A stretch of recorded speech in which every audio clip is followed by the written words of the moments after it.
¿Cómo será el juicio final? Probablemente para cada uno con sus actos, y cómo sería lo que enfrentaríamos en el infierno. Es que, bueno, el juicio final es lo que la escritura llama lo que va a pasar al final del milenio, que está por darse. O sea, una cosa es el juicio de una persona a través de sus pecados, de sus obras, que lo lleve a pasar algunas cosas en la tierra antes de morir y hasta la muerte, por supuesto. O sea, ya sea agonizar por mucho tiempo, sufrir por mucho tiempo, etcétera, son en cierta forma parte del juicio. Después, al morir la persona, se da otro juicio para ver si va al Seol, a la parte de infierno o a la parte de paraíso, dependiendo de lo que creía, de su fe y de sus obras. Si va al infierno, es un lugar de fuego, de dolor, y que en este caso es de espera para el juicio final. Los que sean condenados en el juicio final pasarían al lago de fuego, donde el mismo infierno va a ser echado, va a ser una tortura eterna. Básicamente uso esa palabra para entender el dolor. En sí van a haber diferentes formas, diferentes niveles. En lo que respecta a los que van a ser condenados, dependiendo de las obras, dependiendo de todo lo que hayan hecho, va a ser peor o no tan malo el castigo. Obviamente va a ser el lago de fuego, por ende no va a haber nada bonito ahí. Pero el punto es que entre más mala la persona, va a ser peor el castigo. Entonces, volviendo a leer la pregunta, ¿cómo será el juicio final? Probablemente para cada uno con sus actos. No entiendo eso muy bien, pero claramente todo el mundo va a ser juzgado según lo que hace, conforme a lo que cree. ¿Y cómo sería lo que enfrentaríamos en el infierno? Nosotros, yo no me incluyo ahí. Bendito sea Yahushua, nos salvó del infierno. Pero aquellos que se van a ir al infierno, lo que van a... no es ni siquiera enfrentar, porque no es como que vayan a poder hacer nada al respecto. Es simplemente una cárcel eterna en la que va a haber sufrimiento. Y la forma de explicarlo es que recordemos que todo lo bueno viene de Yahweh. Toda cosa buena, todo regalo, cualquier cosa que experimentamos en este mundo que es bueno, viene del Padre Todopoderoso. Entonces, cuando las personas deciden alejarse del Padre, es cuando terminan yéndose al infierno. ¿Y qué es el infierno?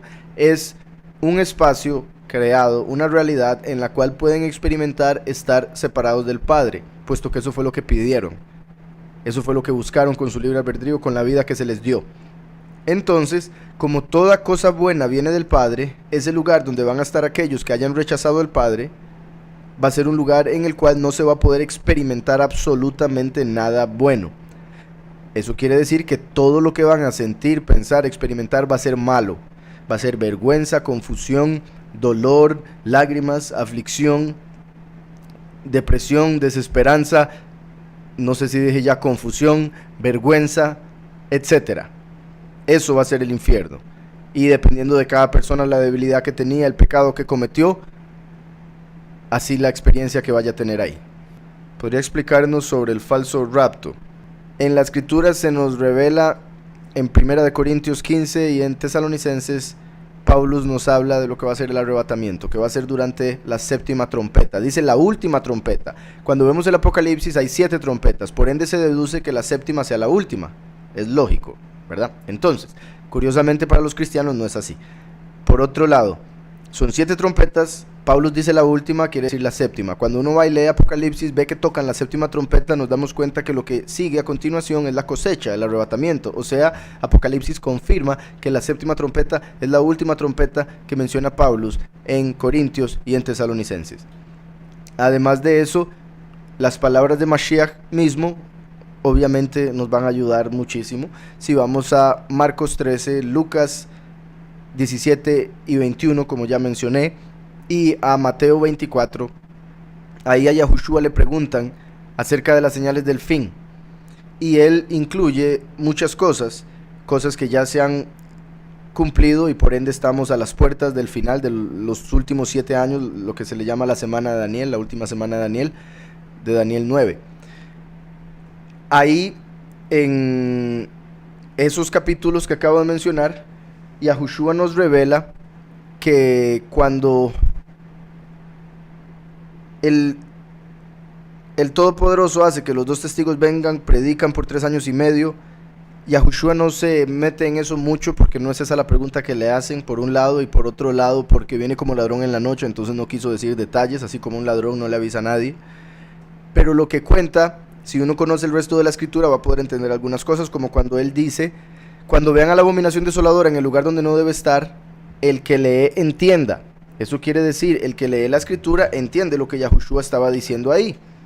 Entonces, cuando aparezca la abominación desoladora es el falso Mesías. Entonces, cuando el falso Mesías aparezca en el mundo, lugar donde no debe estar, en ese momento los escogidos deben ir a las montañas, dice Yahushua. Y esto lo quiero simplificar, así que espero que me sigan.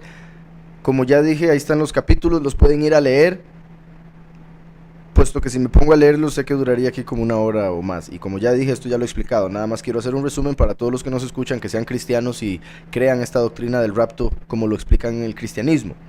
Los cristianos usan un verso que dice: y en aquel día o en aquella noche, dependiendo de donde sea que esté en el mundo, uno será tomado, otro será dejado. 2 estarán en una cama, uno será tomado, otro será dejado. 2 estarán en el campo, uno será tomado, otro será dejado, etcétera. Los cristianos agarran ese verso únicamente y dicen: aquí está, este es el rapto, y aquí desaparecemos donde sea que estemos. Entonces hacen películas en las que los aviones van volando y, por ejemplo, el piloto era cristiano, entonces desaparece el piloto y el avión se estrella. Entonces después las naciones están viendo a ver qué le dicen al mundo de por qué desapareció tanta gente, entonces tienen que inventar que son los aliens, etcétera, etcétera. Eso es más o menos como va la doctrina cristiana, como la llevan hasta el momento con respecto al rapto. Sin embargo, cuando uno lee esos capítulos, y repito, los capítulos, no solo los versos, cuando uno lee los versos de todo el capítulo entero, o sea, el contexto, en vez de solo el verso que los cristianos usan, uno se da cuenta que ahí hay un problema gigante. Porque antes de Yahushua decir que en ese día habrá 2 en una cama, uno será tomado, el otro dejado, antes de decir eso revela que habían en realidad 3 personas. Porque él dice: cuando vean a la abominación desoladora en el lugar donde no debe estar, huyan a los montes. Entonces Yahushua le está hablando a los discípulos, a los que le aceptan, a los que le obedecen, y les dice: huyan a los montes. Eso quiere decir que los que hacen caso van a salir huyendo, como en el Éxodo. A eso es a lo que se le llama el segundo Éxodo. Entonces Yahushua dice, y en Lucas es donde lo deja más claro, lo dice más directo y seguido. Después de haber dicho: huyan a los montes, porque esa misma noche habrán 2 en una cama, uno será tomado y otro dejado. Entonces la razón por la que dice que vayan a los montes es porque va a venir alguien, un ejército básicamente, a las casas de las personas, y se va a llevar a uno y va a dejar a otro. Por eso Yahushua dice: huyan a los montes. Esto es muy importante, entonces lo menciono ahorita para que después, si lo lean, vayan a poner atención en ese punto. Yahushua le dijo a los primeros: huyan a los montes. Esos son los escogidos que hacen caso, obedecen, se van. ¿Y por qué se van? Porque esa misma noche habrán 2 en una casa, uno será tomado y el otro será dejado. Entonces los discípulos le preguntan al Mesías: ¿a dónde serán llevados? Los discípulos preguntan esto porque es claro que los que se fueron corriendo, huyendo, cuando vieron a la abominación desoladora, cuando vieron que el falso Mesías se reveló en el mundo, ellos están bien porque le hicieron caso a Yahushua. Entonces los discípulos no preguntan por ellos. Después, los que se quedaron en la casa, obviamente les va a ir mal, porque hicieron todo lo contrario de lo que hicieron los que huyeron. Eso quiere decir que esos son los que se ponen la marca de la bestia. Por eso los dejan quedarse en la casa, los dejan tranquilos. El gobierno de la bestia, nuevo orden mundial. Entonces, por eso los discípulos preguntan por los que se llevan. Los cristianos dicen que son ellos los que se llevan. Ellos dicen: eso es el rapto. Uno será tomado, otro dejado. Los discípulos preguntan entonces: ¿a dónde será llevado? El Mesías responde: donde vean los buitres, ahí estará el cadáver. Dependiendo, lamentablemente, de la traducción que lean, ese verso en particular puede estar un poco oscurecido por las traducciones. En algunas versiones, en vez de poner buitre, ponen águila. Pero como sabemos, las águilas no rodean los cadáveres, no son como los buitres. Y si uno va a la concordancia, la palabra que aparece ahí en realidad es buitre. Por otro lado, en algún evangelio, por ejemplo Marcos, van a ver, donde vean los buitres, ahí estará el cuerpo. Sin embargo, si van a Mateo, van a ver que dice el cuerpo muerto. Si lo vemos en la concordancia, en cualquiera de sus capítulos, nos vamos a dar cuenta que se refiere a un cadáver. Entonces, la traducción errada hace que la gente llegue a conclusiones erradas y empiezan a inventar qué significa el águila, qué significa el cuerpo, cuando en realidad lo que ahí está escrito, y es fácil de corroborar, repito, porque en Mateo dice cuerpo muerto, entonces no puede ser el cuerpo del Mesías, porque él está vivo y es la congregación, ese cuerpo de Mashiach. Y como sabemos, como es un cuerpo muerto y como sabemos los buitres son los que rodean los cuerpos muertos, entonces sabemos que no es un águila. Pero si queremos ir más a profundidad, buscamos en la concordancia y nos damos cuenta que sin lugar a dudas se refiere a un buitre rodeando cuerpo muerto. Entonces, cuando los discípulos preguntan, ¿dónde van a ser llevados esos? Que dice el verso, uno será tomado y el otro dejado. Los discípulos preguntan, ¿dónde serán llevados esos que fueron tomados? Y Yahushua les responde, donde ustedes vean el montón de buitres, ahí van a estar los cadáveres. O sea, los van a llevar a morir. Entonces, la doctrina, como la enseñan en el cristianismo, es completamente falso. Y los que esperen ser recogidos, van a ser recogidos para ser llevados a morir. Y esas son las uvas del lagar de la ira de Apocalipsis 14. Esos van a ser cosechados después de morir. O más bien cosechados a través de su muerte. Mientras que los pocos son los que huyen a las montañas y después de 7 días, puesto que es en Sukkot, durante el 8º día Shemini Atzeret, Yahweh se reúne con su pueblo y los lleva al lugar preparado al transformarlos y darles un cuerpo nuevo. Hola, es mi primera vez viendo el programa, le diré la verdad, hace tiempo fui muy creyente, pero con respecto fui creciendo e ingresé a la universidad.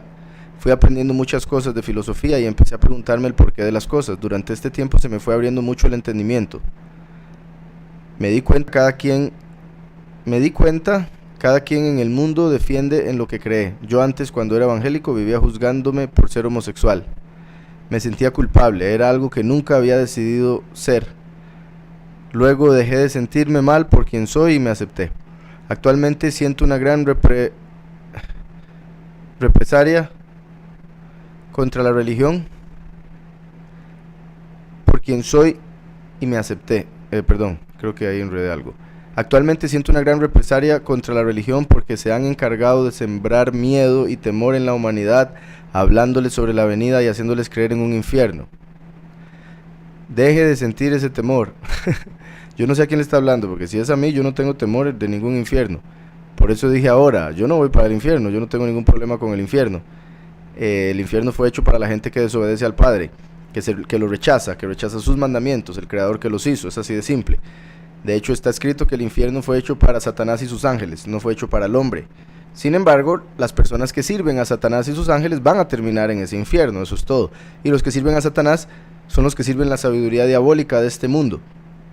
Lo terrenal, lo falso, lo animal, la carne. Entonces, dice, deje de sentir ese temor. No, me imagino que es dejé. No sé si está hablando de usted mismo como lo ha hecho hasta el momento. Tal vez era una tilde ahí. Voy a leerlo como si estaba hablando de usted mismo. Dejé de sentir ese temor y dejé de creer en ello. Y empecé a ser feliz por mí mismo. Ok, sí, entonces era usted mismo. Bueno, sí, lastimosamente le habían enseñado erradamente, puesto como ya saben los que me han escuchado, yo sé que usted es su primera vez. Por si algo, yo no me hago llamar evangélico, yo no soy cristiano, porque la doctrina cristiana es falsa, como acabo de explicarlo con un ejemplo, el del rapto. Entonces la doctrina cristiana es falsa, sin embargo la escritura es verdadera y se prueba eso una y otra vez de miles de formas. Por ende, sí hablo de la escritura, sí creo en los mandamientos, sigo los mandamientos y creo lo que dice ahí, pero no me llamo ni evangélico ni católico menos, o lo que fuese. Entonces, por si algo, más bien yo empecé a ser feliz, sí, cuando dejé el cristianismo para seguir la escritura según la verdad, para seguir a Yahushua, cuando él se me reveló a través de su verdadero nombre, etcétera. Ahí fue donde yo empecé a ser feliz, porque cuando yo era cristiano, a pesar de que no le tenía miedo al infierno, porque sí me sentía justificado, sí me sentía a como le enseñaban a uno salvo, yo sufría depresión y otro montón de tonteras. Entonces, después cuando llegué a conocer a Yahushua, empecé a ser feliz. Entonces, hay diferentes formas, y ahora que quede claro, una cosa es ser feliz en el alma, otra cosa es ser feliz en la carne. Cuando se le da a la carne todo lo que la carne está pidiendo, obviamente va a haber una felicidad temporal, que es la carnal. Es completamente otra felicidad, por si algo. Entonces, dejé de sentir ese temor y dejé de creer en ello y empecé a ser feliz por mí mismo. Esto tampoco significó para mí ser alguien malo y hacer lo que yo quisiera. Me gusta hacer el bien. Bueno, si usted está teniendo relaciones sexuales con hombres, eso es hacer lo que usted quiere. Y eso es una muestra de que también le gusta hacer el mal y que en realidad no conoce lo que es el bien, porque si conociese lo que verdaderamente es el bien, no haría o buscaría hacer el mal. Se trataría de apartar, por más que la carne le diga, porque hay debilidades de todos tipos. Hay hombres que tienen debilidad con el alcohol, hay hombres que tienen debilidad con la infidelidad, o bueno, en realidad con la lujuria, pero los termina llevando a la infidelidad. Hay hombres que tienen debilidad con otros hombres.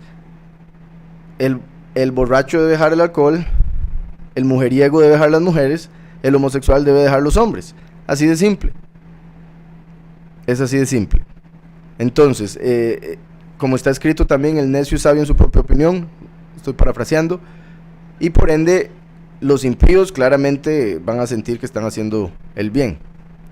Si no, o sea, uno oye las excusas que hacen para hacer lo malo, toda la forma en que justifican todo lo que hacen. Ahora bien, aquí viene una pregunta. Dice, mi pregunta es, ¿qué me comprueba que en lo que usted cree es la verdad del mundo? ¿Qué me comprueba a mí creer en un ser superior que no sé existe? Si le he pedido respuestas contundentes y no me responde, es que depende de con qué corazón las ha pedido, depende de para qué las ha pedido, depende cómo las ha pedido, depende qué nombres ha invocado, depende las cosas que usted habla, las cosas que piensa, de las cosas que hace. Nuestros propios pecados nos quitan entendimiento, nuestros propios pecados nos vuelven impuros y por ende tapan los oídos, y el Padre nos habla y ni cuenta nos damos. Ahora, yo no tengo que probarle nada a usted, en realidad. El camino es Yahushua y el camino en la vida de cada uno es personal. Si usted verdaderamente tiene un deseo de servir al Todopoderoso, Él se le va a revelar a usted. Si su deseo es hacer lo que le da la gana y rechazarle, pues obviamente nunca se le va a revelar porque no se lo merece. Entonces eso depende del corazón de la persona. Ahora, ¿qué me comprueba que lo que usted cree es la verdad del mundo? O sea, como dije, la escritura tiene pruebas de pruebas de pruebas de pruebas. La misma creación es una muestra de que hay un creador. ¿Cómo usted puede creer que el reloj que usted anda se hizo solo? Claramente no cree eso. Usted cree que el reloj lo hizo una persona.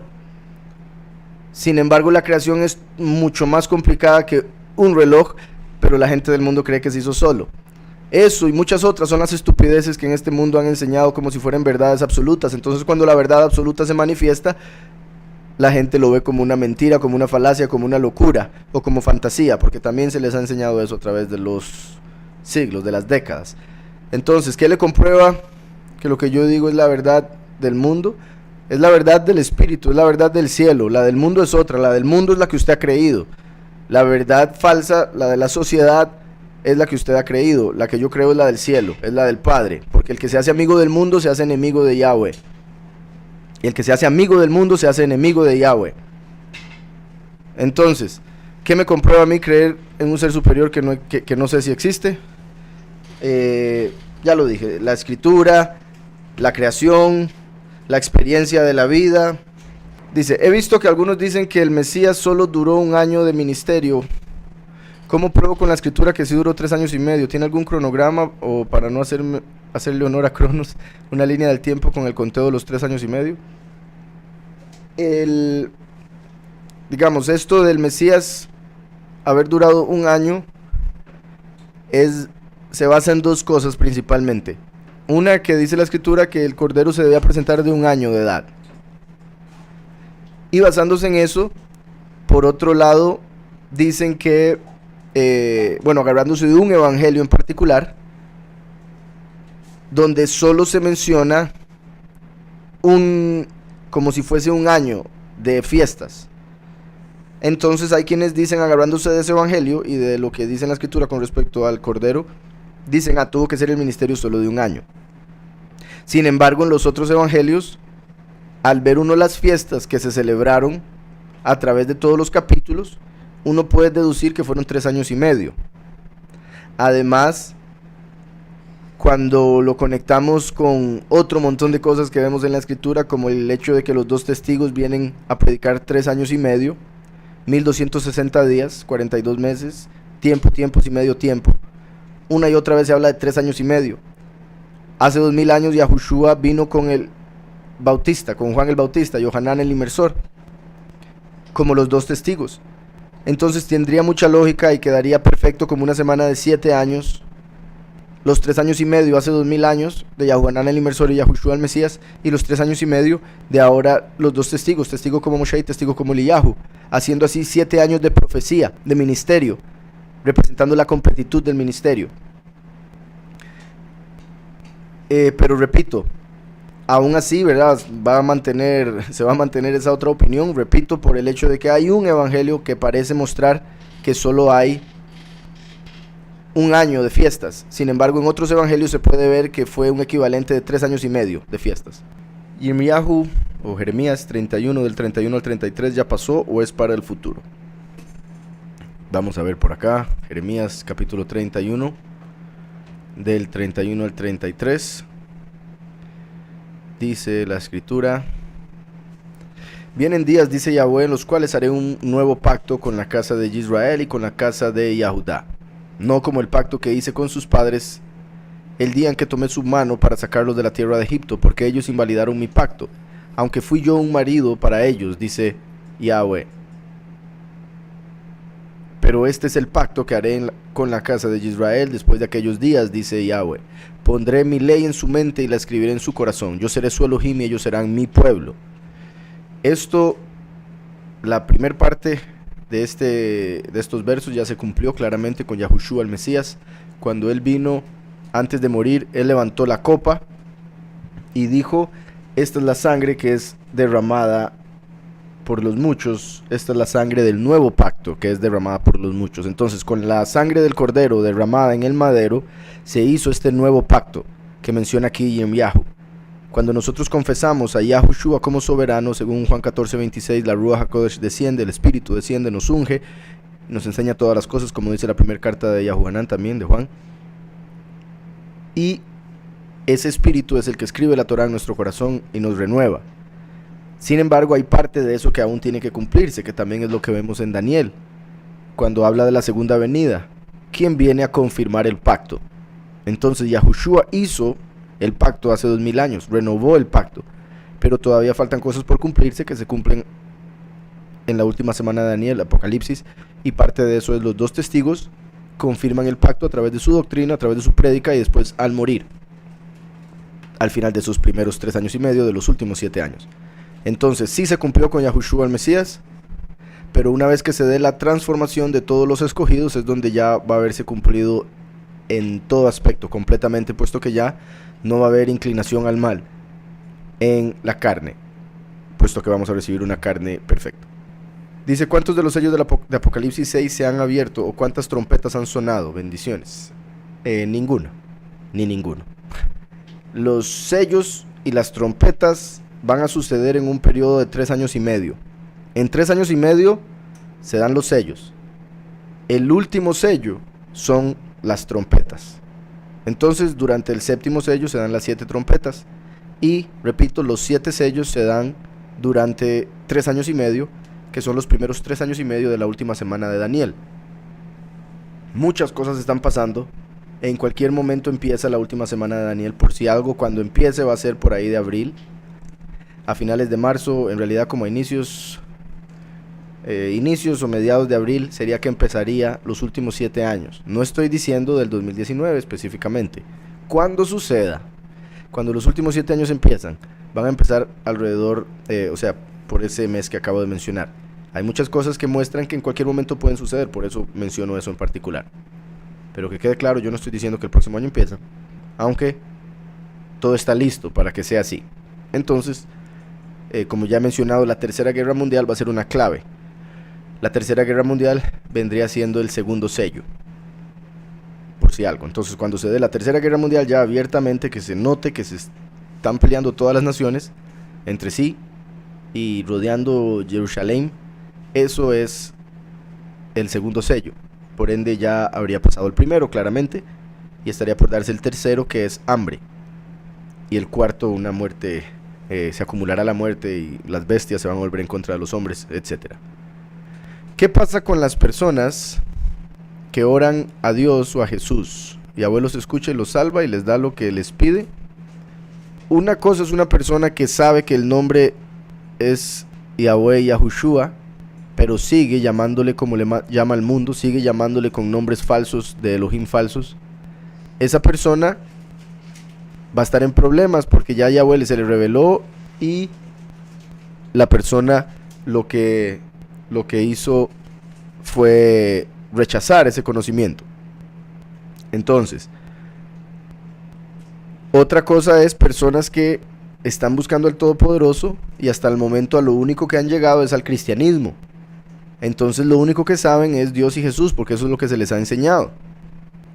Una persona así, eventualmente Yahweh se le va a revelar. Si esa persona verdaderamente anda buscando al Todopoderoso de todo corazón, con toda tu alma, con toda su alma, con todas sus fuerzas, y Yahweh se les va a revelar y les va a decir: mi nombre es Yahweh, no Jehová. Llámeme poderoso, no Dios, porque Dios es Lucifer. Jehová quiere decir aquí la ruina. Señor quiere decir Baal. Es el español del hebreo Baal, que es Satanás. Entonces, cuando una persona busca a Yahweh de todo corazón y verdaderamente le quiere servir a Él, como el temor a Yahweh es el principio de la sabiduría, Él le da sabiduría. Pero aquellos que no temen a Yahweh, que lo que tienen es miedo del infierno, que lo que tienen es miedo de ser pobres, que lo que tienen es miedo de la muerte, y no es que están buscando a Yahweh, ellos son más bien cegados. Y cuando llega el nombre, cuando llega a revelárseles el Padre, más bien lo rechazan. Por ejemplo, como hicieron los fariseos cuando llegó Yahushua, que lo rechazaron. Dice: Yahweh los escucha y los salva. Hay una cosa que es la salvación, otra cosa es la justificación. Esto es algo que en el cristianismo no se ha enseñado. En Romanos 10:10 dice: con el corazón se cree para justicia, con la boca se confiesa para salvación. Los cristianos que creen que el Mesías vino al mundo y el Todopoderoso lo resucitó después de que murió, ellos tienen fe en su corazón en un Hijo del Todopoderoso, cuyo nombre no conocen, que descendió al mundo y murió por ellos. Eso es la justificación. Eso quiere decir que mueren y después en el juicio Yahushua los justifica como su abogado. Otros que además de creer confiesan su nombre para salvación son salvos. Y eso quiere decir que no tienen que morir, son transformados durante la cosecha, el arrebatamiento.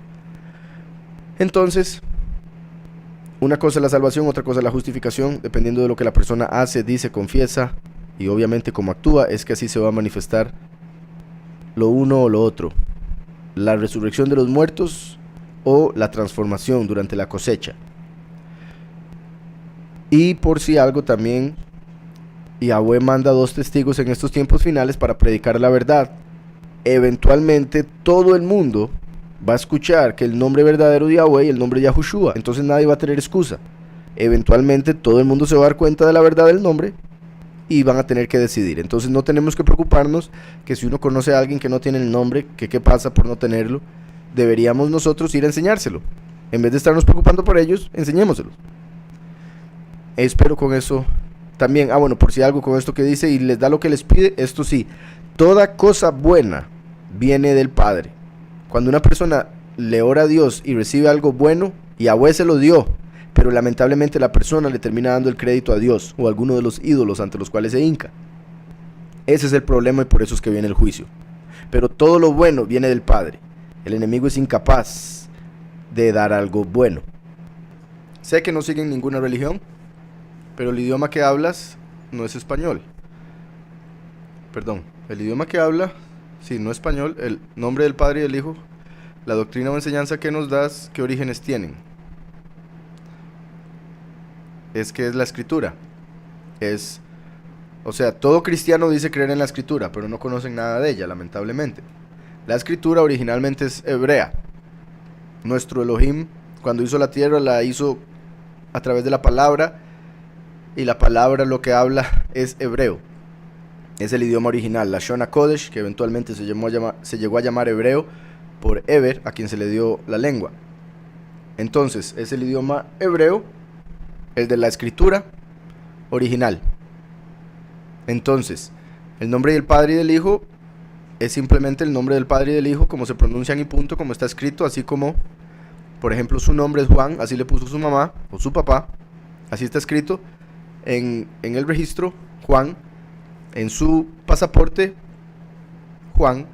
Cuando usted va a otro país, aunque sea Alemania, se llama Juan.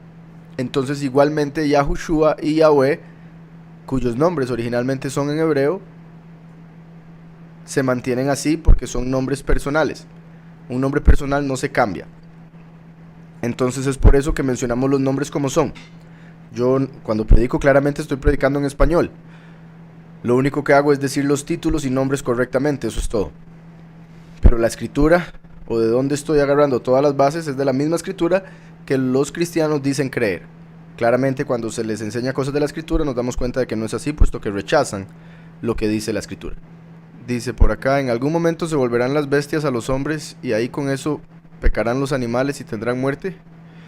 En ese caso ya no estarían pecando los animales porque es parte del juicio, se les está más bien permitiendo que maten a los hombres. Y matarían a los hombres que por sus acciones actúan como animales. Por eso sería como que los animales, simplemente las fieras, están matando a otros animales, presas. En sí, Yahweh va a hacer que los animales hagan esto, este es el punto. Va a ser parte del juicio, entonces más bien los animales van a estar funcionando como herramientas o como armas de juicio.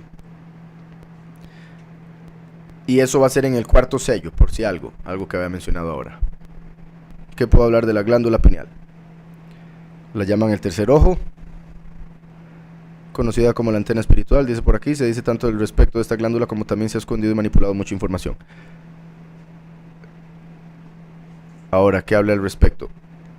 En sí, la glándula pineal es un ojo. Es como un ojo, lo que le llaman el tercer ojo. Se encuentra en el puro centro del cerebro. O sea, en el puro centro de la cabeza se podría imaginar uno. Lamentablemente, a través del flúor y cosas que le ponen al agua, han llegado a cristalizar, bueno, y no solo al agua, la comida rápida y otro montón de cosas, prácticas que se han acostumbrado en la cultura de hoy en día de esta sociedad, lamentablemente.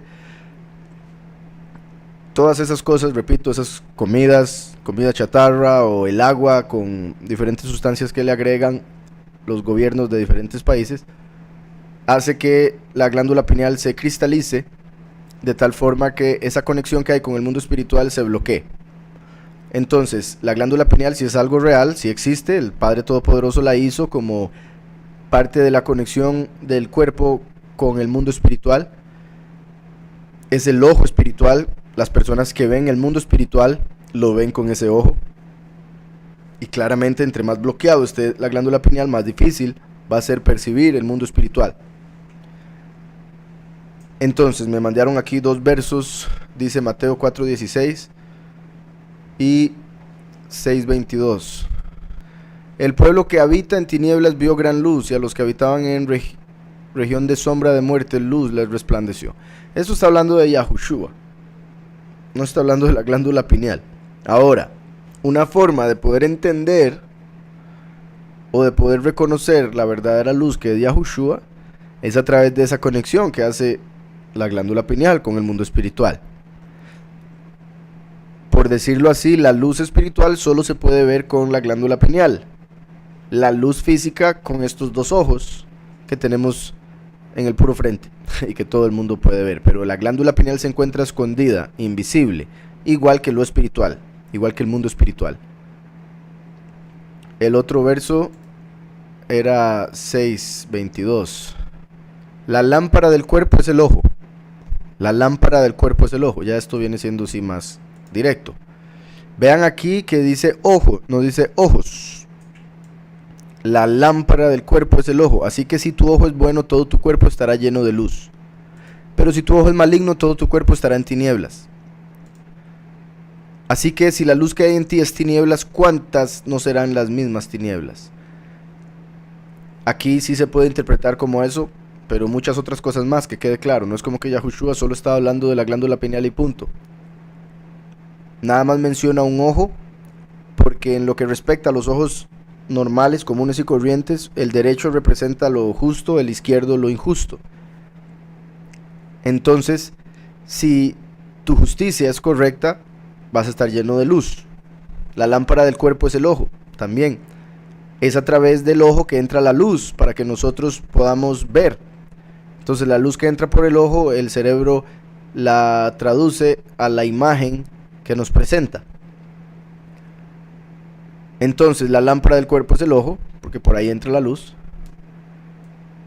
Así es como podemos nosotros ver por los ojos. Entonces eso quiere decir que son como lámparas. Así que si tu ojo es bueno, todo tu cuerpo estará lleno de luz. También se puede entender, si tu conexión o esa conexión con esa glándula pineal, que es como un ojo, es buena, o sea, es con el bueno, Yahweh, entonces va a estar todo el cuerpo lleno de luz, Yahushua.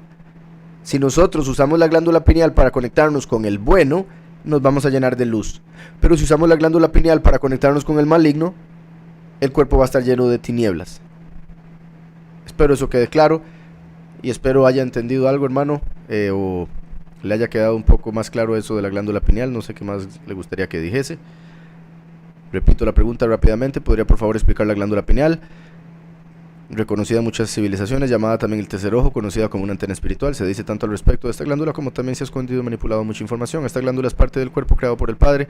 Entiendo que fue creado para bien, pero también imagino que el hombre la intenta usar para otros propósitos. Sí, o sea, repito, para conectarse con el enemigo, o lo que tratan de hacer es bloquearla para que la gente, las masas, no tengan ni siquiera posibilidad de conectarse con el mundo espiritual. Dice por acá, buenas noches, las personas que practican brujería usan animales para hacer sus ritos. Una vez un hombre comenzó a entablar plática con mi mamá y de repente vio a mi gato negro y él lo alzó y comenzó a acariciarlo y dijo que los gatos negros atraen energía positiva y los gatos blancos mala energía, y dijo que esto lo sabe porque él es brujo. ¿Algo de lo que este hombre dijo en la brujería lo hacen? Como algo de lo que este hombre dijo en la brujería lo hacen. No sé si se refiere a todo esto que me acaba de decir. Pues sí es cierto, usan animales para brujería, sin duda. Ya sea para que los posean espíritus o hacerse pasar por animales también, los brujos. O para sacrificar los animales y a través de ese sacrificio recibir algún favor de algún demonio. Entonces hay diferentes formas en las que los utilizan. Y sí, el gato negro lo ven como especial en la brujería.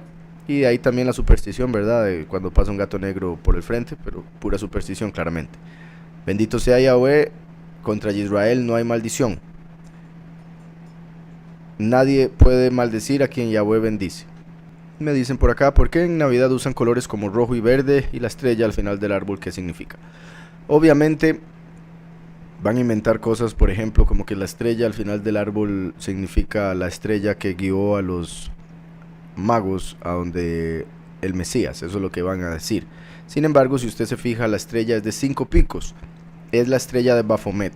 Entonces es como poniendo a Lucifer, a Satanás, por encima del árbol, que en sí el mismo árbol es un ídolo que Yahweh rechaza en Jeremías 10. Entonces el árbol mismo funciona como un ídolo. Yahweh lo prohíbe en Jeremías 10. El adornarlo tiene que ver con lo que hacían para Nimrod. El poner la estrella representa a Baphomet, el pentagrama, que se usa para rituales satánicos. Es una puerta a lo espiritual, para que entren espíritus a este mundo, y por eso los que hacen rituales satánicos dibujan una estrella de 5 picos en el suelo, por ejemplo, y algunos otros símbolos también que tienen esa misma capacidad o particularidad. En lo que respecta al rojo y el verde, por ejemplo, Santa Claus curiosamente es rojo por un anuncio de Coca-Cola que se hizo hace varios años y pegó tanto que todos los niños se acostumbraron a ver a Santa Claus rojo. Oficialmente, bueno, inicialmente lo hacían verde. Entonces el rojo se empezó a usar mucho conectado con Santa Claus. En realidad el rojo, en lo que respecta a la escritura, está conectado con el pecado, con la sangre derramada por el pecado, entre otras cosas. El verde, curiosamente, ¿verdad?, se conecta con el dinero y curiosamente es eso exactamente lo que se necesita para Navidad para poder comprar todos los regalos, y obviamente todos los que están adorando es el consumismo, mientras que el montón de gente se está haciendo rica viendo como todo el mundo a través de la tradición gasta todo lo que tiene y se endeuda y se vuelve esclavo, según lo que dice la escritura. El que le debe a alguien se vuelve esclavo de aquel a quien le debe. Entonces las personas por Navidad, por pasar una, como ellos dicen, linda Navidad, terminan viviendo una fea esclavitud durante el resto del año. Entonces sí se puede ver con el pecado, con la sangre, como la sangre que derramaban para Nimrod, para el falso Elohim.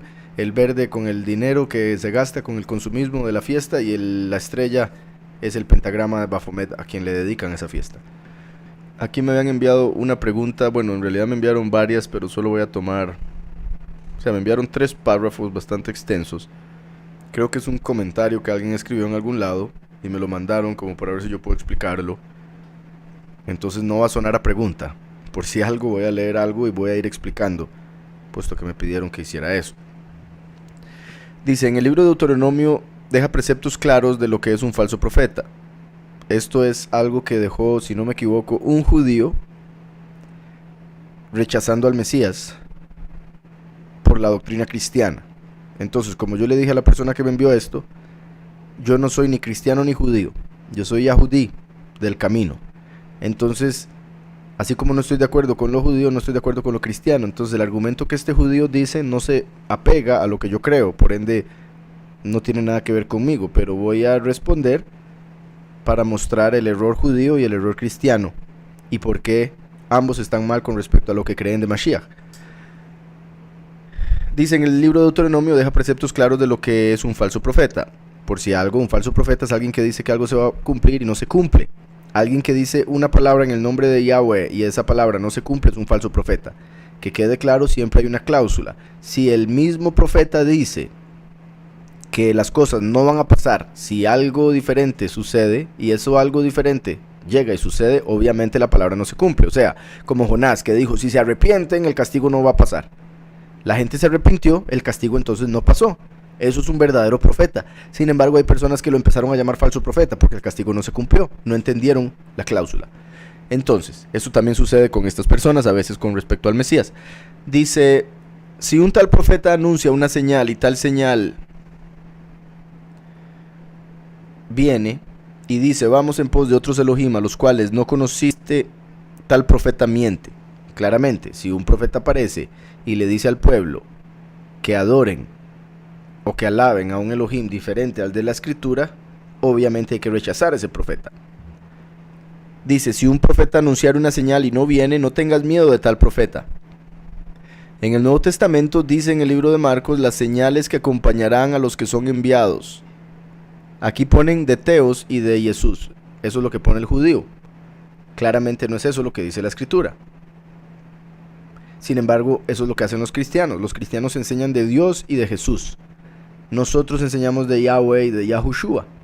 Entonces, cuando leemos esto, entendemos que estas señales seguirán a los que creen en Yahweh y en Yahushua, no a los que creen en Dios y en Jesús. Porque eso es diferente, ya lo he mencionado aquí una y otra vez. Pero entonces el caballero está diciendo, a los que son enviados de Teos y de su hijo Jesús, estas son las señales, y estas señales seguirán a los que creyeren. En mi nombre echarán fuera demonios. Entonces aquí el judío está utilizando esto, en mi nombre echarán fuera demonios. Pero está hablando de los cristianos, que no tienen el nombre. Entonces, con razón, él no está creyendo en los cristianos. Ellos no tienen el nombre. ¿Cómo van a recibir algo si no lo están haciendo en el nombre? Por otro lado, los judíos prohíben el nombre Yahweh. Entonces ni siquiera ellos también. O sea, en este punto están igual. Unos no lo usan porque piensan que es muy puro, otros no lo usan porque piensan que no importa. Nosotros sabemos lo puro que es y por eso lo usamos. Entonces dice, en mi nombre echarán fuera demonios, hablarán nuevas lenguas, quitarán serpientes y si bebieren cosa mortífera, no les dañará. Sobre los enfermos pondrán sus manos y sanarán. Este hombre dice, si con Jesús todos son parte del sacerdocio real, es decir, de los hijos de Leví, aquí ya se equivocó. Es un error garrafal. Él sacó una conclusión errada por algo que no entendió.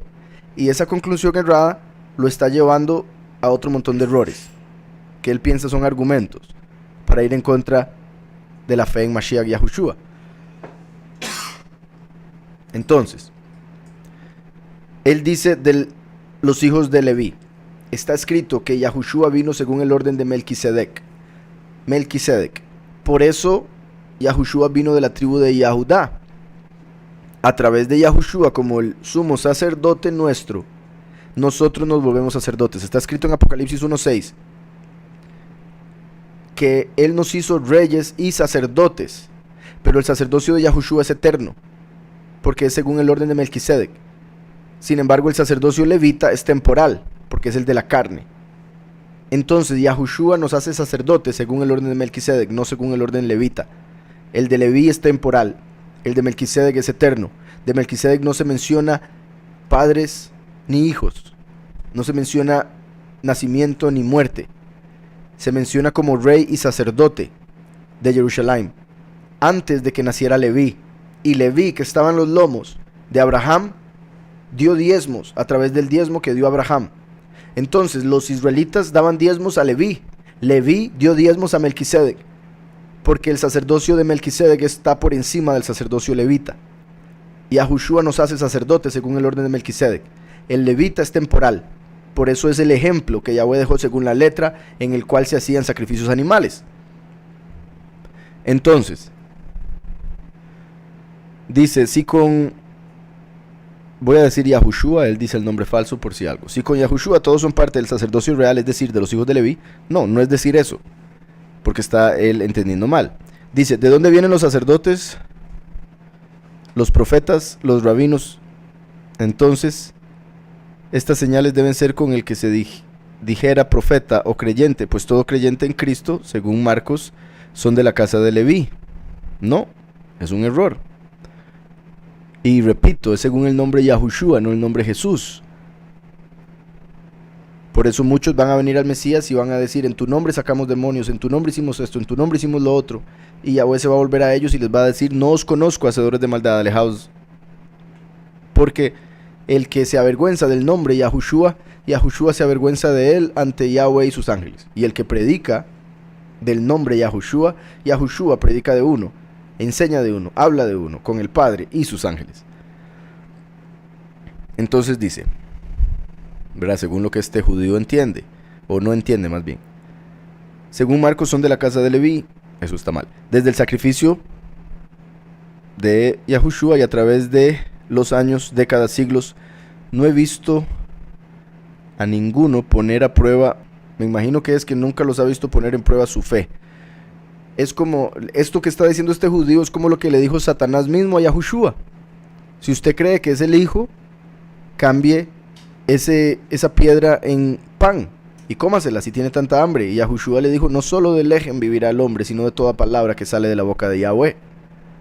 Con la misma escritura hay que responderles a aquellos que según ellos conocen la escritura y la utilizan para rechazar al Mesías, lo cual no tiene ninguna lógica. Entonces Satanás utilizó la escritura, así como este judío está utilizando la escritura, pero están utilizándola según la carne, según la letra, para ir en contra de Yahweh, y es la misma escritura la que responde, puesto que la escritura no se contradice. También está escrito, no debemos tentar a Yahweh. Satanás le dijo, si usted es el hijo de Yahweh, tírese, porque está escrito que él enviará a sus ángeles para que lo recojan, para que no se golpee su pie con piedra. Y Yahushua le dijo, pero también está escrito, no tentarás a Yahweh tu Elohim. Entonces, ¿por qué voy a ir yo a agarrar serpientes y a golpearlas y tirármelas encima solo para probar lo que dice la escritura? Eso sería tentar a Yahweh. Así me van a terminar picando, como ya han picado a muchos en iglesias cristianas allá en Estados Unidos que hacen exactamente eso. Ya varios han muerto por tentar a Yahweh agarrando serpientes o tomando veneno. Pero hay muchos que han sido salvos porque han tomado veneno sin saber que era veneno, y por creer en el Mesías Yahweh los salva. Otros, como Paulus, en la escritura una serpiente lo picó, pero como él cree, él se quitó la serpiente, la tiró en el fuego y continuó como si nada. Los hombres que lo vieron lo iban a empezar a adorar porque pensaban que él era un Elohim, y más bien él utilizó eso para empezar a predicarles. Entonces hay ejemplos de ejemplos. Una cosa es andar por algún lado y que lo pique una serpiente, y Yahweh lo proteja para que no se muera. Y otra cosa es ir a buscar serpientes para ver si lo pican. Eso sería tentar a Yahweh. Este hombre quiere que uno tiente a Yahweh. Eso es un error, obviamente. Uno no lo va a hacer porque, vuelvo y repito, es como los fariseos que le decían a Yahushua: haga algo para ver si le creemos, haga algo. Y Yahushua les decía que a la generación perversa, personas que andan buscando eso, ver para creer, no les será dada señal, sino solo la señal de Jonás. ¿Cuál es la señal de Jonás? Morir y resucitar después de 3 días y 3 noches. Esa es la señal de Jonás. Entonces a los impíos no se les va a dar ninguna señal, solo la muerte y resurrección. Pero ya para la muerte y resurrección de Yahushua, como la de los 2 testigos, ya va a ser muy tarde. Para aquellos que no querían creer y que necesitaban algo físico, tangible para creer. Entonces ese va a ser el caso con muchos, con los 2 testigos. Entonces sigo leyendo por acá, que nunca ha visto a nadie poner a prueba su fe de verdad para ver si vienen del Cristo como ordena Primera de Juan 4:1. Primera de Juan 4:1. Pero sería inhumano darles un par de litros de cianuro mientras están dentro de una cabina llena de serpientes venenosas que están protegiendo sus embriones encapsulados en calcio, pero siempre citan: no tentarás a tu... Exacto, entonces a ellos les molesta que uno les diga lo que Yahushua le dijo a Satanás. Uno se los dice a ellos y les molesta. ¿Por qué? Porque sirven a Satanás. ¿Cuál de ellos va a ir a hacer eso para poner a prueba su fe? Ninguno, obviamente, y eso es porque no entienden lo que dicen creer. También, ¿de qué sirve aguantar o salvarse de todo eso que acaba de decir este hombre si después va a seguir en este mundo? Mejor sería morir, porque el morir es ganancia y el vivir es vivir en Mashiach, para predicar de él. Entonces este hombre se está quedando en la letra, como suelen hacer los judíos, en la letra del Nuevo Testamento, lo cual es bastante errado, por supuesto, puesto que es en el Nuevo Testamento donde se revela el espíritu que está detrás de la letra de la Torá, y se queja cuando se le da la respuesta que dio el mismo Mesías. Y repito, solo está agarrando partes, porque si agarra todo el Nuevo Testamento entendería que para nosotros también morir es ganancia. Por eso es que también mueren los que creen en el Mesías, porque es mejor que seguir en este mundo. Dice: y es por eso que argumento que el Nuevo Testamento tiene posturas contrarias e inconciliables. Ese es el argumento de él, y repito, es por falta de entendimiento, es por el pecado, es por la letra, es por todo lo que se le ha metido judío, y es por no entender la escritura. Obviamente por no entender el Nuevo Testamento, pero con un judío se le puede hablar con el Antiguo Testamento. El Antiguo Testamento es suficiente para hacerle entender la verdad de la escritura. Me dicen por acá que si puedo explicar Eclesiastés 5, 6 y 7. Y dice Eclesiastés 5, 6 y 7. No dejes que tu boca te haga pecar, ni delante del malaj, ¿verdad?, del enviado, del mensajero de Yahweh, digas que fue por ignorancia. ¿Por qué hacer que Elohim se enoje a causa de tus palabras y destruya la obra de tus manos? Entonces, si pecamos, por un lado, no deberíamos echarle la culpa a nadie o justificarnos diciendo que era por ignorancia. Debemos arrepentirnos, aceptarlo, reconocer el error, cambiar, mejorar y empezar a actuar según lo que se aprendió. Por ejemplo, lo que hemos hablado en otras ocasiones acerca de cómo la escritura nos dice que no debemos jurar. El jurar es dejar la boca pecar, porque cuando uno jura, el enemigo hace todo lo posible para que uno no pueda cumplir el juramento, puesto que uno no tiene todo el poder como Yahweh para cumplir un juramento. El único que puede jurar verdaderamente y cumplirlo todo es Yahweh. El hombre no. Entonces el hombre no debería jurar porque no sabe, no puede cambiar un cabello de color, no puede crecer un poco si quiere. Entonces, si no puede hacer esas cosas, menos cumplir todo juramento que salga de su boca. Por eso la escritura nos dice que su sí sea sí, su no sea no, porque cualquier otra cosa viene de pecado. Cuando una persona jura, repito, el enemigo va a hacer todo lo posible para que falle. Una vez que esa persona falla, ya pecó. Entonces no dejes que tu boca te haga pecar. De hecho, bendito sea el Padre, el verso anterior, el verso 5, es el que lo explica. Mejor es no prometer que prometer y no cumplir. Ahí está. Mejor no jurar. Mejor es no prometer del todo que prometer algo y no cumplir. Y por eso después dice, no dejes que tu boca te haga pecar. Porque la boca, el corazón, como es engañoso sobre todas las cosas, el corazón nos va a decir, no, pero jure para que vea cómo lo convence. No, pero jure para que vea cómo le creen. No, pero jure porque usted, yo sé que quiere en este momento hacer lo que está diciendo. Pero quizá mañana no, quizá no puede, quizá se muere, no tiene plata, etcétera, etcétera. Montones de razones que aparecen por las que a veces uno no puede cumplir algo que prometió o juró, por ende no debería prometer ni jurar. Repito, mejor es no prometer que prometer y no cumplir. No dejes que tu boca te haga pecar, ni delante del ángel digas que fue por ignorancia, ¿verdad? No diga después que no se le había dicho, no diga después que usted no sabía, que no debería andar jurando. Dice, ¿por qué hacer que Elohim se enoje a causa de tus palabras y destruya la obra de tus manos?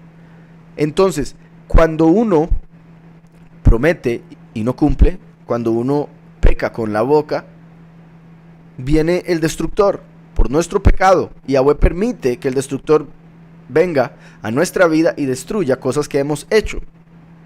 Ahí es donde tenemos problemas en la vida. ¿Por qué? Porque hemos pecado. Y vea que aquí está hablando de cosas que hemos hablado.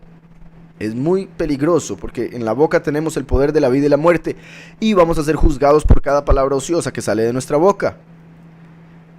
Entonces, ¿por qué hacer que Elohim se enoje a causa de tus palabras y destruya la obra de tus manos? Pues donde abundan los sueños, abundan también las vanidades y las muchas palabras. Pero tú teme a Elohim. Nosotros nos debemos enfocar en temer a Elohim. No enfocarnos en el montón de sueños que ponga nuestro corazón en nuestra mente, inventos, ilusiones. No en poner toda nuestra energía y nuestra fuerza en los sueños que tenemos literalmente las noches, porque claramente el Padre nos habla a través de sueños, pero también el enemigo puede hablar a través de sueños, y también uno puede terminar soñándose cosas que no tienen ningún sentido. Entonces, donde abundan los sueños, abunda también las vanidades. Como a veces una persona tiene muchos sueños por estar pensando tanta tontera, tanta ilusión, tanta vanidad. Entonces, donde abundan los sueños, abundan también las vanidades, las ilusiones, las falsedades. Vean que una cosa es un sueño y otra cosa es la realidad. El que vive en los sueños vive dormido, vive en una ilusión. Abundan las vanidades y las muchas palabras. El que es vanidoso o el que le gusta la ilusión, la vanidad, la falsedad, va a terminar hablando de más, va a hablar mucho, va a ser un hablador. Pero nosotros debemos temer a Elohim. Si nosotros tememos a Elohim, Yahweh nos habla a través de sueños, quita toda vanidad de nuestra vida, nos revela la verdad y nos ayuda a ser sabios para mantenernos callados y solo hablar cuando es necesario.